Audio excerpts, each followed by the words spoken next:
नमस्कार, मैं हूं गुमान सिंह। आप देख रहे हैं Navo Academy. No cut paste, no copy paste, only teaching.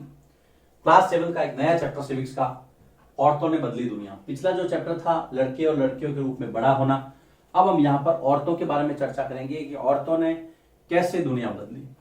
यहाँ वर्तमान से कुछ समय पीछे चलेंगे हम और वहां पर देखेंगे हम कि कैसे औरतों ने संघर्ष करके अपने वजूद को लोगों को बताया कि हम भी दुनिया की आधी आबादी हैं और हमारा भी अस्तित्व है, हमें आप कम मत आंकिए।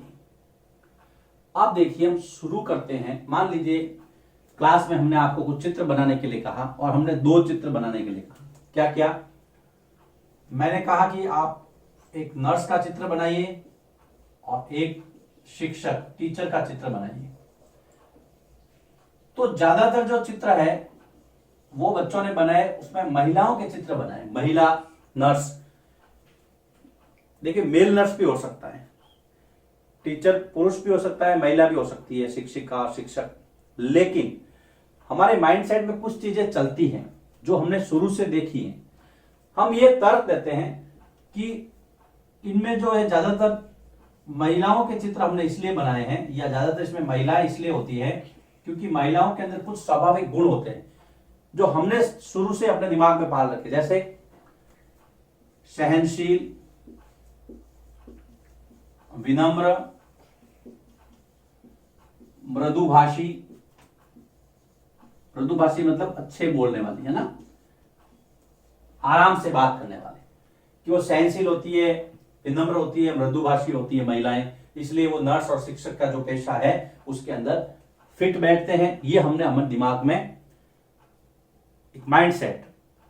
लड़कियां और औरतें कुछ विशेष कार्य करती हैं, इससे हमारी रूढ़िवादी सोच परिलक्षित होती है। हमने इनको एक मतलब लाइन के अंदर कैद करके रख दिया। हम देखते हैं आज लड़कियां हवाई जहाज भी उड़ाती हैं, हर काम में वो बराबर है, लेकिन फिर भी लड़कियां और औरतें विशेष काम करती है। ये अगर मैं कहूं कि लड़कियां तथा औरतें विशेष कार्य या उनके जो परंपरागत कार्य कह सकते हैं वो करती है, अगर मैं ये बात करता हूं तो ये बात हमारी रूढ़िवादी सोच को दर्शाता है और ये बात आप भी जानते हैं। हमें इन्हीं बातों पे चर्चा करनी है। हमें इन्हीं बातों पे चर्चा करनी है कि क्या हम उनको विशेष दायरे में बांध रहे हैं कि नहीं बांध रहे हैं। अगर लड़कियों के बारे में कहा जाए, जो मैं जनरली बात कर रहा हूं, हो सकता है आप मेरी बात से सहमत नहीं, लेकिन हम मैं एक सामान्यकरण कर रहा हूं उस चीज का कि लड़कियां, जैसे मान लीजिए लड़कियों के लिए कहा जाता है कि वो क्या करेगी कि भाई शादी होगी उनकी और उसके बाद में घर संभालेगी। ये अमूमन धारणा है, शादी करके घर संभालना। अब जब मैं पढ़ा रहा हूं, आप कई लोग मेरे से सहमत नहीं है, बिल्कुल सहमत नहीं होंगे, कई लोग सहमत होंगे, मैं जनरली बात कर रहा हूं। ये है लड़कों के लिए भी कुछ हमने जो डिसाइड कर रखे हैं काम हमारे दिमाग में, माइंड सेट में। जैसे लड़कों के लिए अगर मैं कहूं कि लड़के कि वो नौकरी करेंगे, नौकरी करके घर की जिम्मेदारी संभालेंगे, नौकरी करके घर की जिम्मेदारी संभालना, साथ में पूरे परिवार की जरूरतें पूरी करना उसके जिम्मे आता है, यह शुरू से है। तथा परिवार की जरूरतें पूरी करना, ये मैं सामान्य बात बता रहा हूं बेटा, सभी जगह ऐसा नहीं होता है। ये लड़के के लिए कहा जाता है वो अकेला कमाएगा, बाकी सब लोग जो सबकी जरूरतें पूरी करेगा, लेकिन ऐसा नहीं। आजकल लड़कियां ने, औरतें और आदमी पुरुष दोनों साथ साथ कमाते हैं, घर की जरूरतें पूरी करते हैं। लेकिन मैं पहले ही बता चुका हूं, मैं एक सामान्य बात बता रहा हूं। ये जो हमारे माइंड सेट है, अब देखिए एक एग्जाम्पल देता हूं मैं आपको, आप इससे ज्यादा समझेंगे। एग्जाम्पल में क्या, देखिए जैसे मान लीजिए मैंने आपको एक उदाहरण दिया कि आप किसान का चित्र बनाइए, ठीक है। मैंने जैसे ही किसान का चित्र का कहा, आपने एक आदमी बना दिया, वो हल लेके खड़ा है ना, मतलब पुरुष किसान बनाया हमने। ज्यादातर चित्र कैसे बनेंगे, उदाहरण के लिए अगर मैंने किसान चित्र बनाने के लिए कहा तो मुझे परिणाम मिलेगा पुरुष चित्र। इस पर आप सभी सहमत होंगे। लेकिन क्यों हम महिला किसान नहीं बनाते हैं? हम महिला को यहां पर भी हम सबऑर्डिनेट में रखते हैं, सहायक के रूप में रखते हैं, है ना। महिला को सहायक का दर्जा दिया है, किसान पुरुष है। अगर चित्र बनाना होगा, किसान ही बनाएंगे, तो महिला को हम क्या करेंगे, महिला को सहायक का दर्जा दिया है, जबकि आंकड़े क्या बताते हैं मैं आपको बताता हूं। जब आप आंकड़े देखेंगे तो आपको पता चलेगा कि आंकड़े डिजिट क्या कहते हैं। 83.6% महिलाएं खेतों में काम करती, पुरुषों के साथ साथ। देखिए 83.6% महिलाएं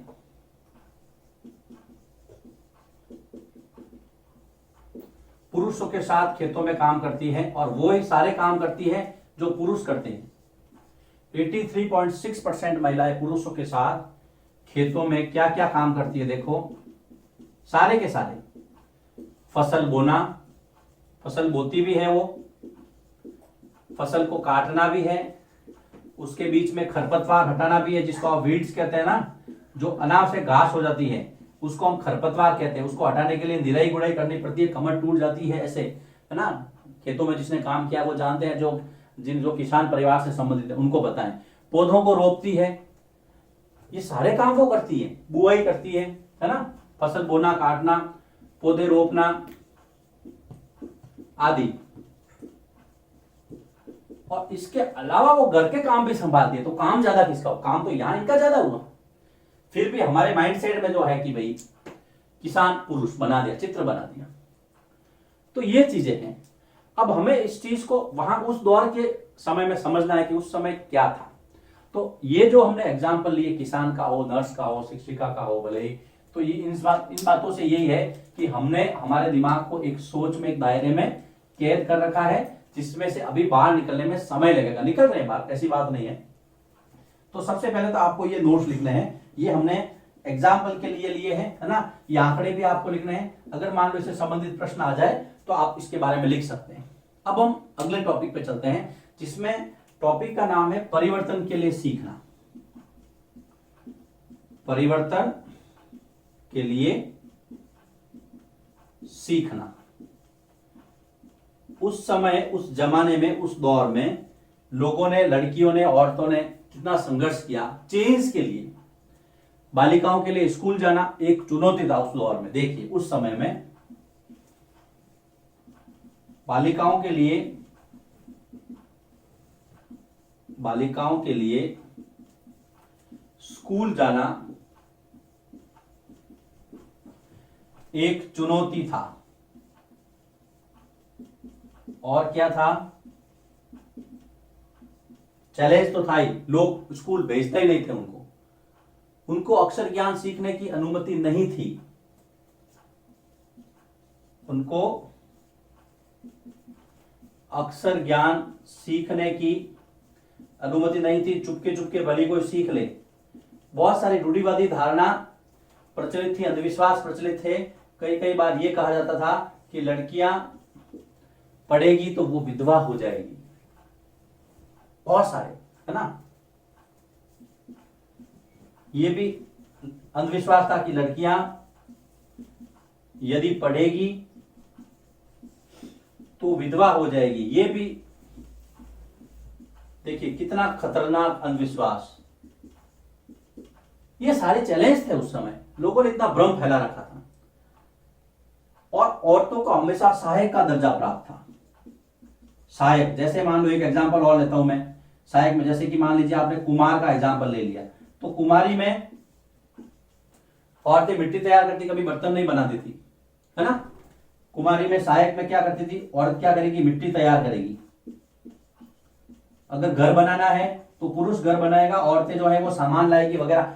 उसका हमेशा से जो रोल रहा है वो क्या रहा है? सहायक का रहा है। याद रखना। ये एग्जाम्पल मैंने दे दिया आपको। यहां पर भी मैंने सहायक का एग्जाम किसान से दिया। परिवर्तन के लिए सीखना, उस समय कौन कौन सी चुनौतियां थी, ये आप 3 बिंदु बता सकते हैं। अगर कोई पूछे कि मध्यकाल के अंदर बालिकाओं को स्कूल क्यों नहीं भेजा जाता था, क्या क्या धारणाएं थी, क्या क्या चुनौतियां थी, ये 3 बिंदु आप लिख सकते हैं। अब 19वीं सदी के दौरान स्त्री शिक्षा में परिवर्तन हुआ। लड़कियों के लिए स्कूल खुलने लगे, है ना। उसकी जानकारी हम अब आपको आगे बताएंगे। पहले इस चैप्टर का हमने स्टार्टिंग किया एक चित्र के माध्यम से। हमारी सोच को हमने कागज पे लिया। उसके बाद में हमने देखा कि नहीं, हम वास्तव में हम कहीं ना कहीं इस बारे में सोचते हैं कि लड़कियों को या जो है वो एक उनको कैद करके रखा हुआ है। उनकी सोच वो विशेष काम कर सकती है, क्योंकि हमने उनके कुछ गुणों को निर्धारित कर दिया अपने मन से ही, है ना। कोई अगर लड़का रोता है तो उसको कहते हैं अरे यार क्या लड़की की तरह रो रहा है, क्यों लड़कियां ही रो सकती, लड़के नहीं रो सकते। तो ये बहुत सारी चीजें हैं, आप अपने जीवन में आसपास देखेंगे आप, है ना। तो इस तरह से इस चैप्टर को हमने स्टार्ट किया है, लिखिए आप इसको, फिर मैं इसको आगे बढ़ाता हूं। अब हम कुछ महिलाओं के बारे में जानते हैं जिन्होंने उस दौर में संघर्ष किया, पढ़ना लिखना सीखा और आने वाली पीढ़ी के लिए एक मिसाल कायम की। सबसे पहले राज सुंदरी देवी, इनका जन्म बंगाल में हुआ था, बंगाल में जन्म, और ये उस समय के धनवान तथा जमींदार परिवार में गृहिणी थी। गृहिणी मतलब घर के कामकाज, जिसको आप आजकल हाउसवाइफ कहते हैं, और हाउसवाइफ से नाम हाउस मेकर हो गया, याद रखना। तो हाउस मेकर, गृहिणी जो घर को संभालते हैं, धनवान तथा जमींदार घर की गृहिणी थी। लेकिन इनको पढ़ने का शौक था, उनको आगे आना था, इसलिए उन्होंने 60 वर्ष की उम्र में, याद रखना 60 वर्ष बहुत बड़ी उम्र होती है, लेकिन 60 वर्ष की उम्र में बंगला भाषा में,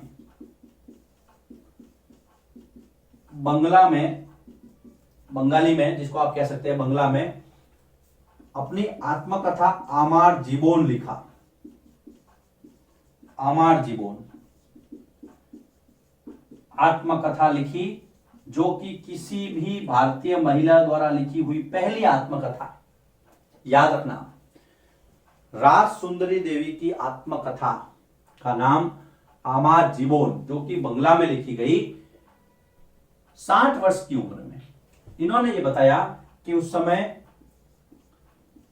जो पढ़ना है वो एक चुनौती था लड़कियों के लिए, और दुर्भाग्य भी माना जाता था। जैसा कि मैंने पहले बताया कि ऐसा माना जाता कि अगर वो पढ़ेगी तो विधवा हो जाएगी। ऐसे ऐसे जो है मनगढ़ंत कहानियां किससे इस समय उस समय चल रहे थे, विडंबना थी समाज की। इन्होंने छुप छुप कर पढ़ना लिखना सीखा। याद रखना, छुप छुप कर पढ़ना लिखना सीखा, ताड़पत्रों पर लिखने का अभ्यास किया। छुप छुप कर पढ़ना लिखना सीखा,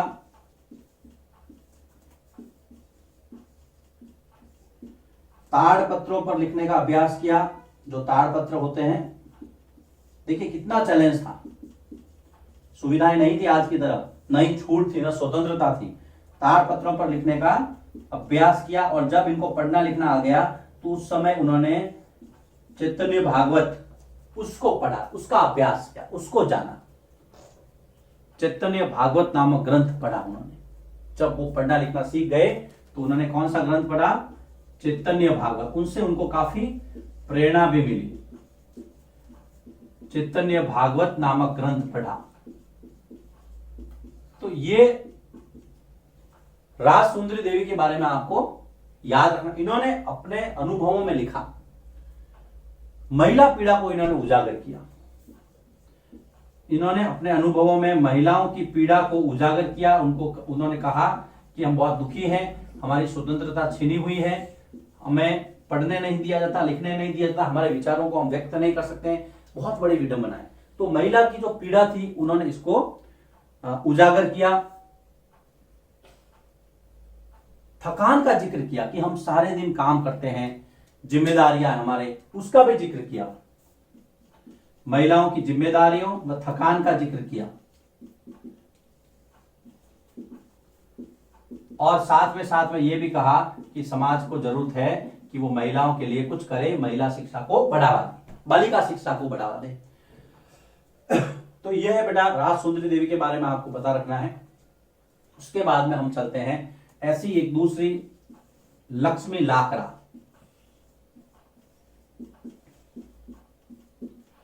ये झारखंड के निवासी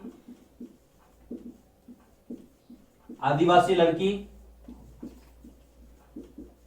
लेकिन काम ऐसा किया कि सबके लिए प्रेरणा। लक्ष्मी लाकरा नाम सुनना कई बार एग्जाम में पूछा जाता है। आदिवासी परिवार से संबंधित, मूल निवासी झारखंड, उत्तर रेलवे की पहली महिला इंजन चालक। याद रखना, उत्तर रेलवे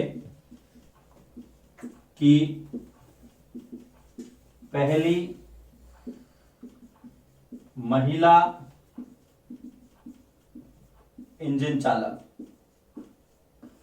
कौन? लक्ष्मी लाखरा। इन्होंने इलेक्ट्रॉनिक्स में डिप्लोमा किया। उसके बाद में रेलवे में इनकी नौकरी लगी।